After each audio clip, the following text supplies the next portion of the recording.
this time, kuan kita gamit ng pursing after spray sa atong level pursing. This is 30 ml na, guys. Then, amo ini ang iya bottle. Amo niya spray. Then, amo ini ang tako. Charan! Haulong na guys. Then, dapat magamit ko ini 2 times a day. So, ako, gigamit ko siya morning and evening. So, this is my level pursing. Ang 2 weeks na niya kuman.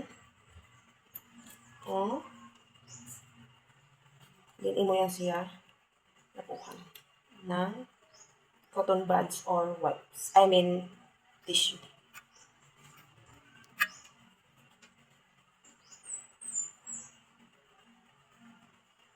So, sa paglimpyo ng ini, dapat,